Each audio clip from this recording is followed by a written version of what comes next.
Okay, so in today's lesson, we will be looking at the topic of electrolysis. So electrolysis, we are dealing with electric current.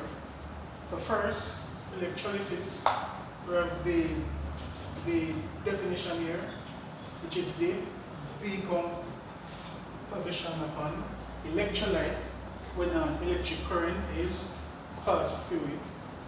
So for this topic, there are a few definitions that you need to know about. So you must know what is an electrolyte, what is an electrode, anode, cathode, anion, and cation. So for electrolysis, we will need an electrolyte.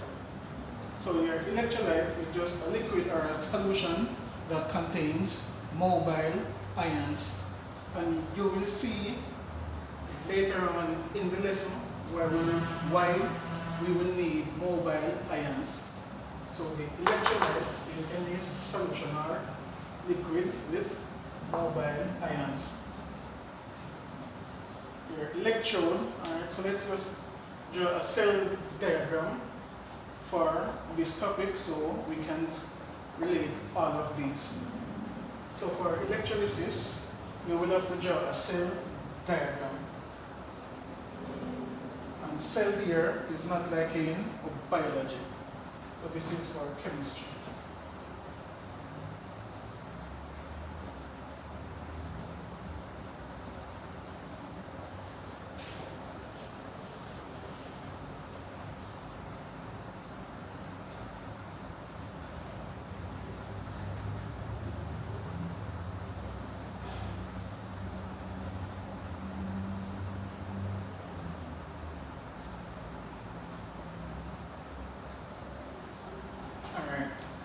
So on our diagram for the electrode, we have two electrodes.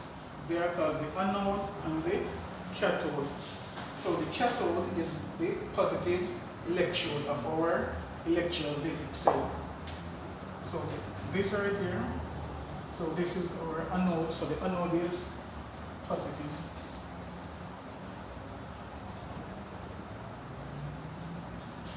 Negative side is the cathode. So those are our two electrodes, the anode and the cathode. Now our electrolyte. The electrolyte is our solution. So if you are setting up a cell, you will have a container with the electrolyte. And again, the electrolyte is a liquid or a solution with mobile ions. So this would represent our electrolyte. So you can choose any ionic solution to be your electrolyte. Covalent compounds cannot be used as electrolytes. Ionic compounds. So any ionic compound, you dissolve it in water or melt it. Because as you know, in ionic compounds, the ions are not free to move. So you either melt it or dissolve it in water. So you get a solution. So for example, an example of your electrolyte could easily be sodium chloride solution.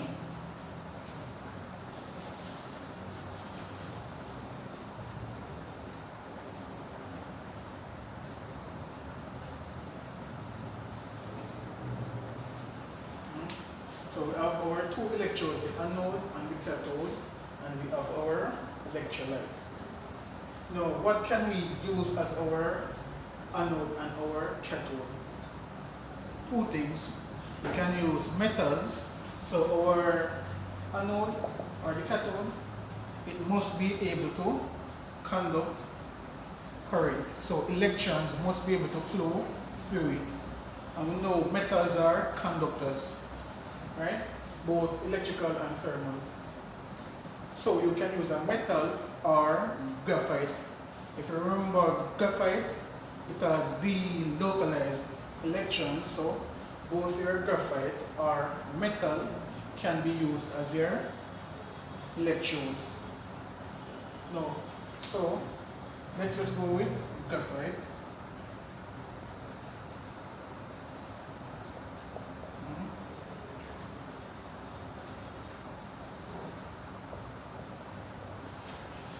Now, if you are choosing metals, you have to choose at least 2 metals. And I'm going to show you why.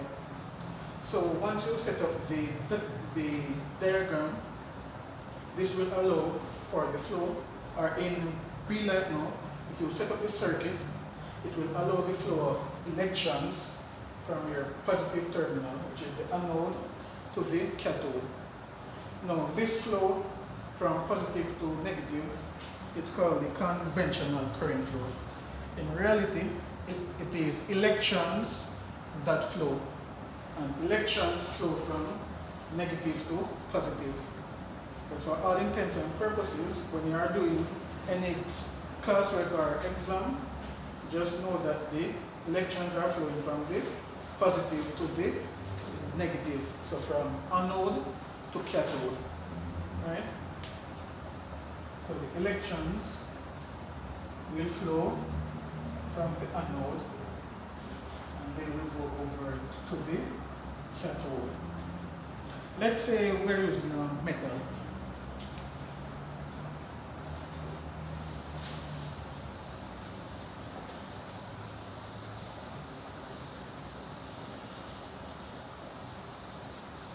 Now, you should know, if you're at this level of chemistry, that when you put metals in water, they will lose electrons. So we all know that metals lose electrons.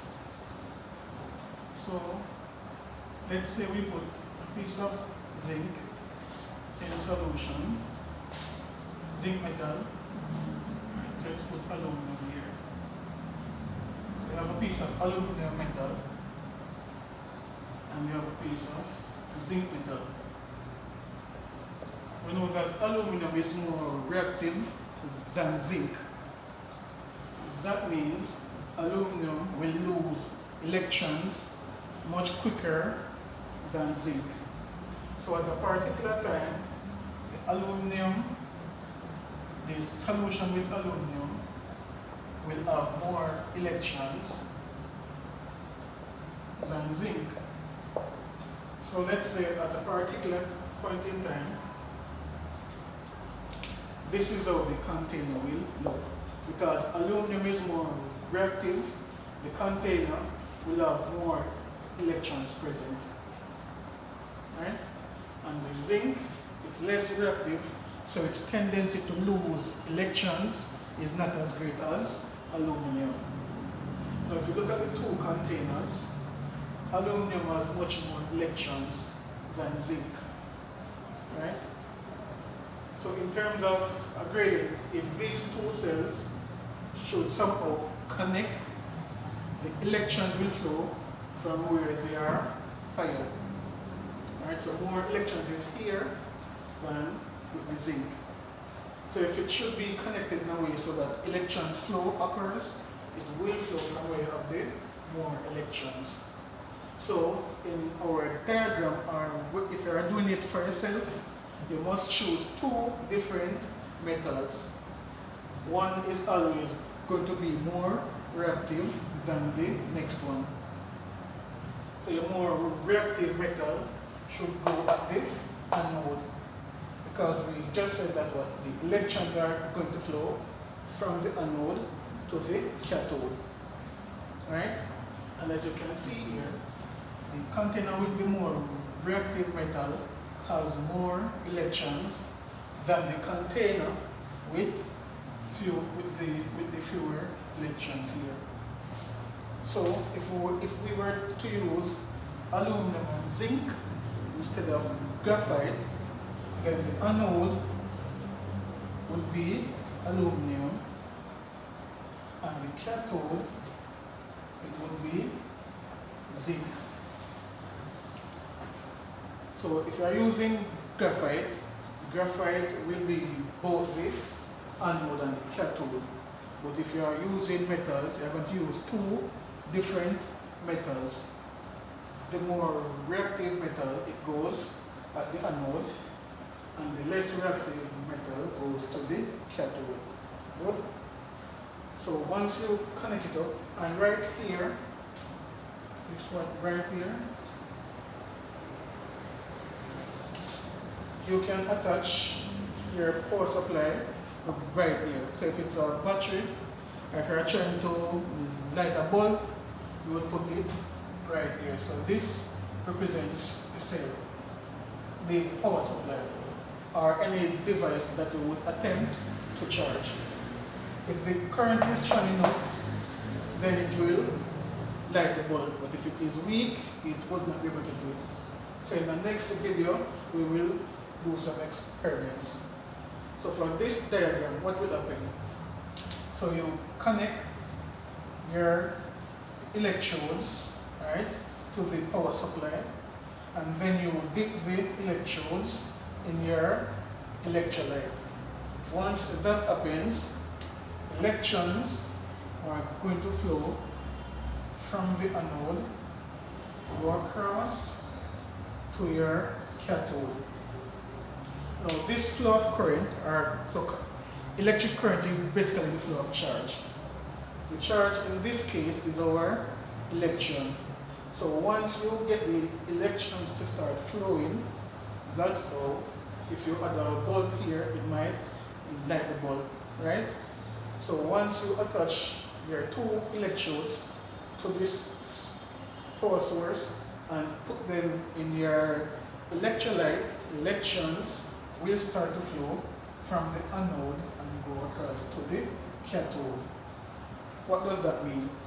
Over time, the electrons will start to build up on the cathode because the electrons are flowing to your cathode.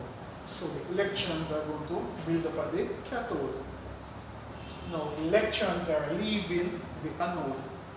Now if electrons are leaving, let's just do quick reaction. Aluminum solid, right?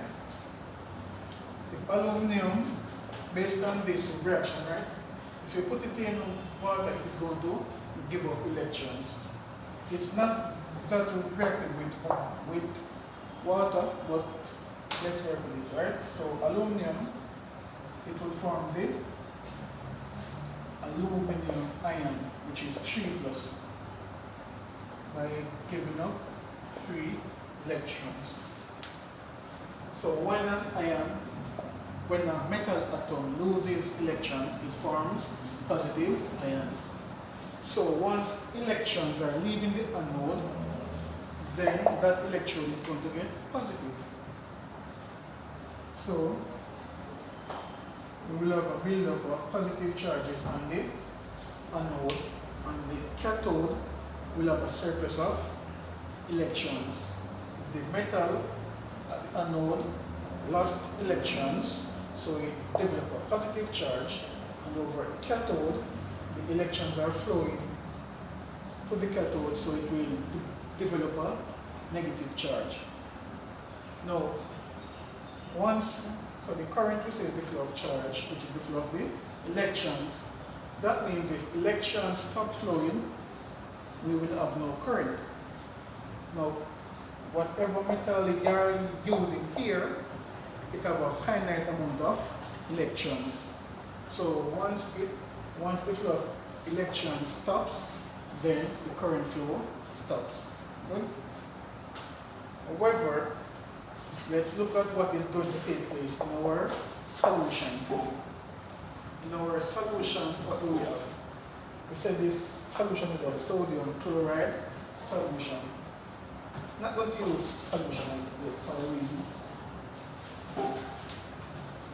We would use molten sodium chloride.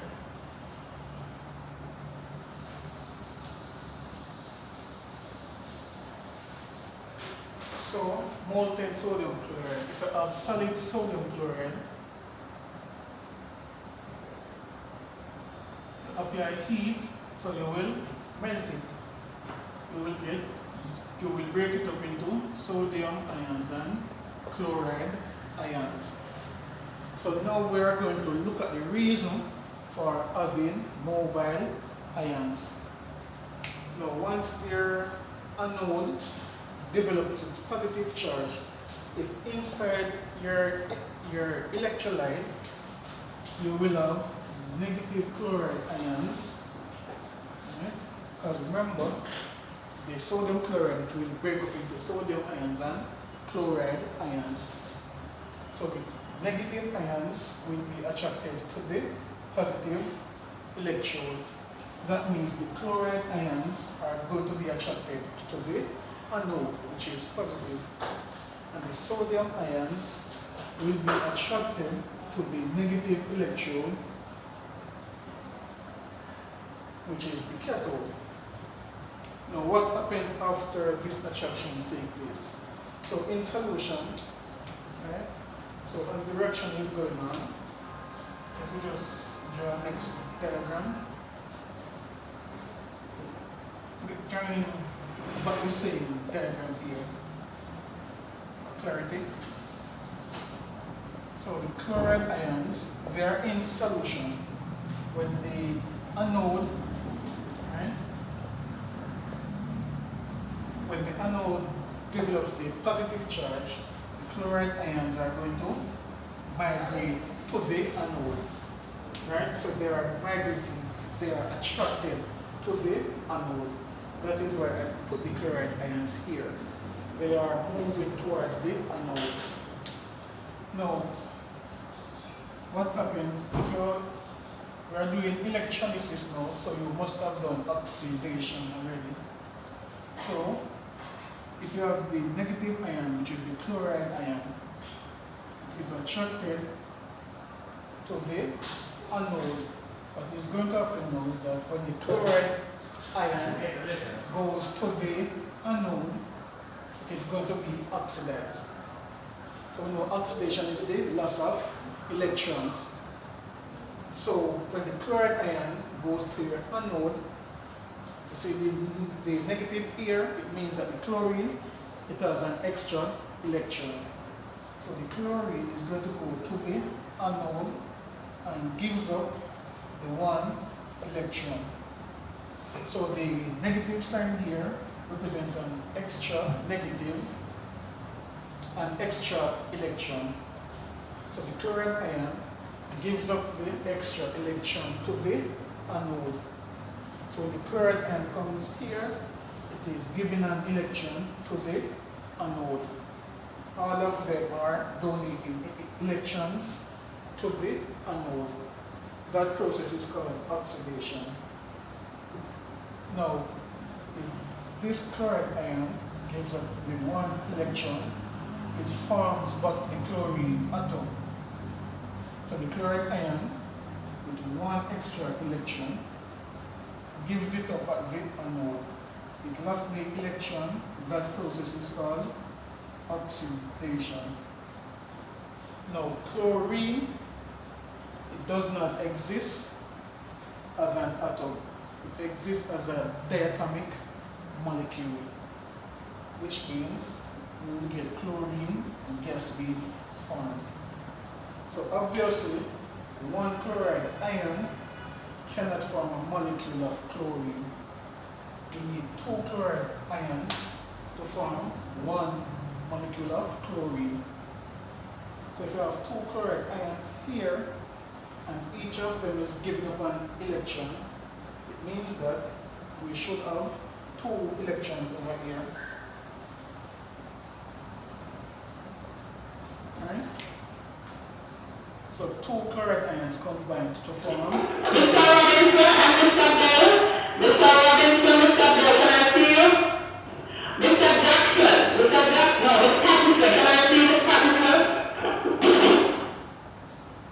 Right. So two chloride ions combined to form a molecule of chlorine, by each of them giving up one electron. That's a total of two. So you can make a note from this point onwards. At the anode,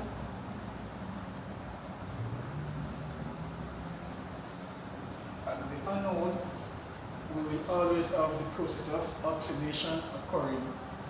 So the negative ions migrate towards the anode and donate the electrons to the anode. That is how the process can continue.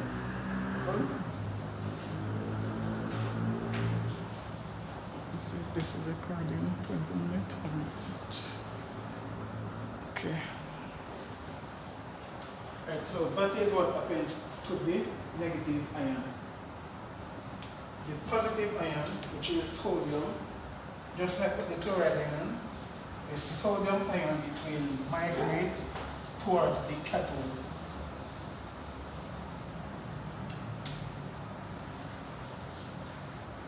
Now this cathode, it has a surplus of electrons. So what will happen now is that your sodium ion is going to gain an electron to form what the sodium atom. So Na plus means that the sodium atom lost one electron. That is why it is Na plus. So if it gains back one electron, it will now form back the atom. So it's the sodium ion gaining an electron to form the sodium atom. Now we know the gain of electron is called reduction. So at the cathode, we always have reduction occurring, and at the anode, we always have oxidation occurring. So this is when we are using molten ionic salts as the electrolyte. So let's just go back over this diagram here. To set up your cell, you will need two different metals, one to use as the anode, one to use as the cathode. The more reactive metal, you put it at the anode, and the less reactive one you put at the cathode. Your electrolyte, that must be a solution or any liquid that has mobile ions. If it does not have mobile ions, it won't work. Right? And then here you will have the power source. Right? What will happen? The electron will flow from the anode, goes to the cathode. The cathode will develop, so that all the electrons are flowing there, so it will develop a negative. It will become negative. The cathode become positive. So the negative ions in this solution migrate toward the cathode. The positive ions in this solution migrate toward the cathode. What happens when the negative ion migrates towards the cathode? The negative ion gives up its electrons and is oxidized in the process. So negative ions goes to the anode and are oxidized. Positive ion goes to the cathode and are reduced. Good? And that's basically it for this part. Good? Now, what I wanted to show you now is that if we are not using molten ionic compounds, but instead we are using solutions, if you are using solutions, the equations or the reactions occurring, it's not as straightforward as if it's molten. When it's molten, you just have two ions, but in solution it will be more than two, so we have to apply some rules. So let's go on.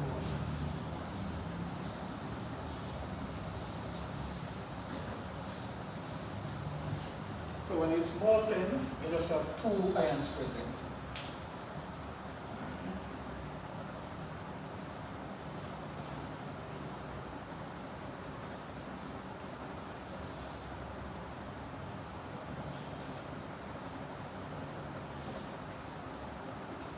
However, if it's solutions now, it will be a little different.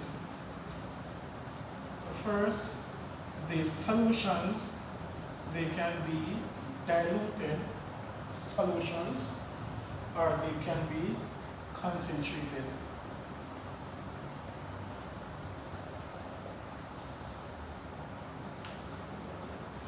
If we say the solution is concentrated, it means that the amount of solute compared to the solvent, it's high.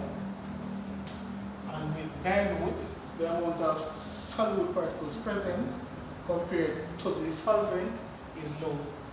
And we know that the solvent here is water. So sticking to the sodium chloride example, when you put, so we're looking at NaCl. If you dissolve sodium chloride, we are breaking it up. So you will have sodium ions and chloride ions. But remember now, we did not melt it. Right? We are dissolving it. So water we will get two ions from the water. We have hydrogen ions and the hydroxide ion. If it's concentrated, it's the same thing. We will have the 4 ions present because once it's a solution, you will have these 4 ions. So you still have the sodium ion and the chloride ion, hydrogen ion and the hydroxide ion. Now, if you are using either of these as the electrolyte, the outcome of the reactions at each electrode may vary. So first, let's look if we are using dilute sodium chloride. If we are using dilute sodium chloride, remember when I said what? Positive ions migrate towards the cathode. But if you look here now, we have 2 positive ions. So which one of them will actually take part?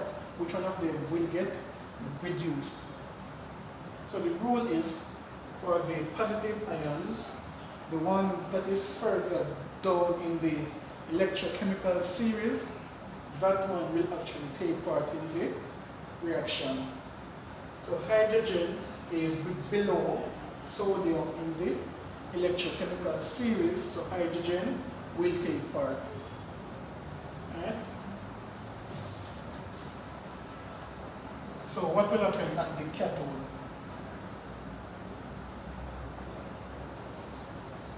Inside this solution, we have 2 positive ions.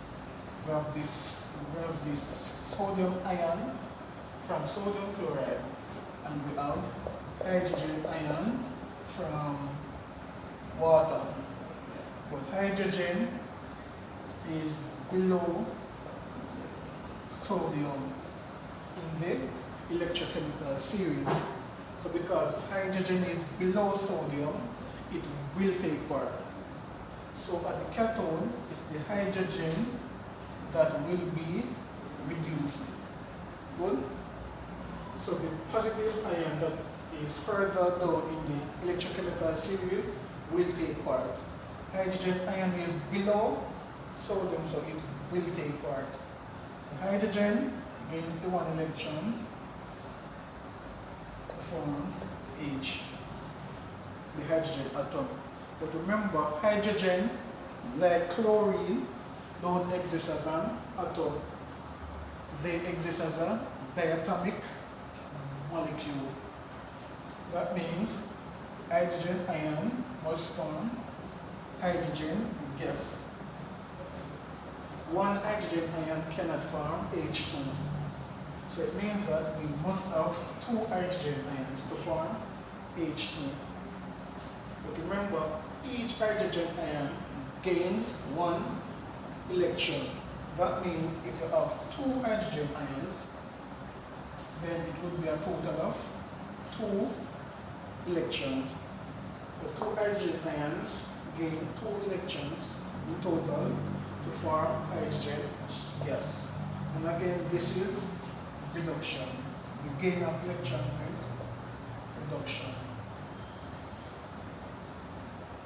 What if it was concentrated?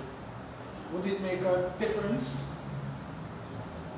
It would not make a difference. The rule is for the positive ions, whether it's diluted or concentrated, the ion that is further down in the electrochemical series will take part. So this is the reaction that will occur whether this solution is diluted or concentrated. For this reason, hydrogen is below sodium in the electrochemical series. Let's look at our negative ions now.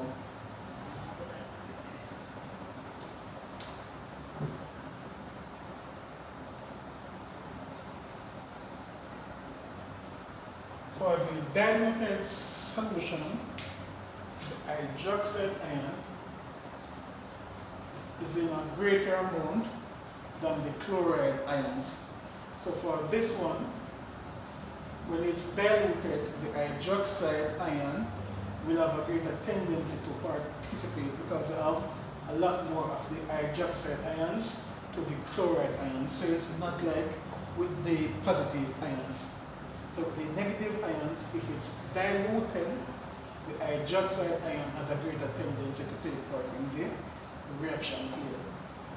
That means that when it's diluted, your chloride ion is not going to react at the anode. So it is not going to be oxidized. It's the hydroxide ion that will be oxidized. And you will get oxygen gas.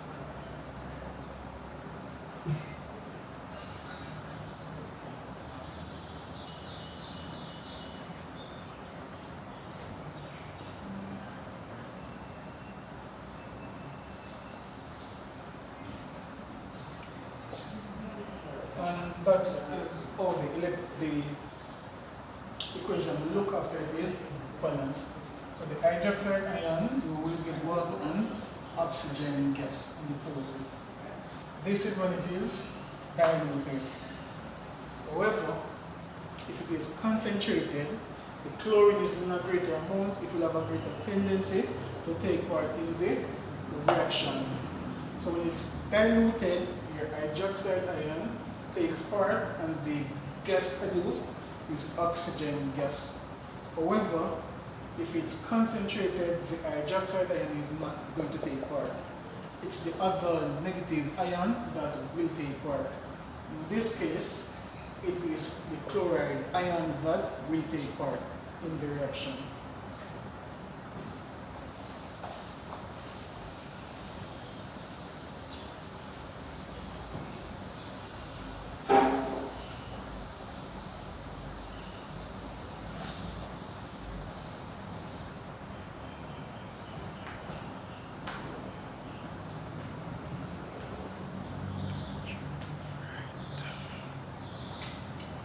So if it's concentrated now,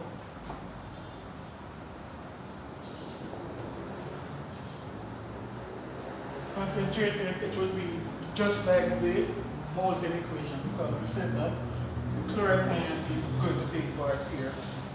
So chloride ion, will be oxidized.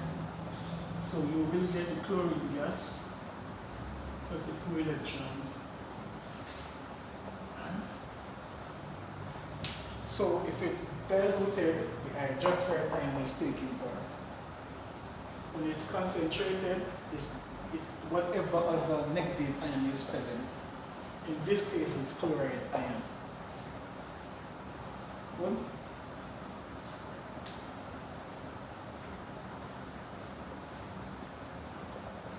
If the salt is molten, sodium chloride, if you melt sodium chloride, all you are doing is breaking up the crystal.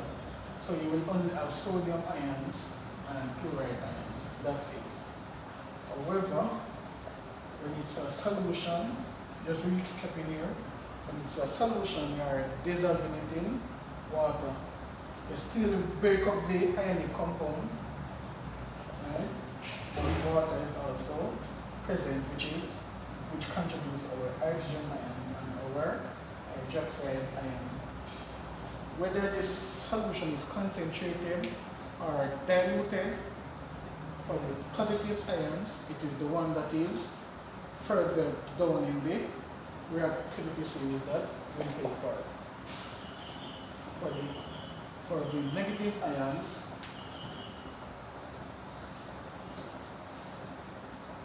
your negative ion from the salt will take part if the solution is concentrated. the hydroxide ion will take part if the solution is diluted. The ion that is further down in the reactivity series will take part whether it is diluted or concentrated. So it doesn't matter if the solution is diluted or concentrated. It will take part once it is below. Right? So that's basically it for this part of the lesson. In part 2 of this video, we will work a few of these equations and we will do some experiments involving this topic. So that's it for now. If you have any questions, you can ask. Okay. In the comment section.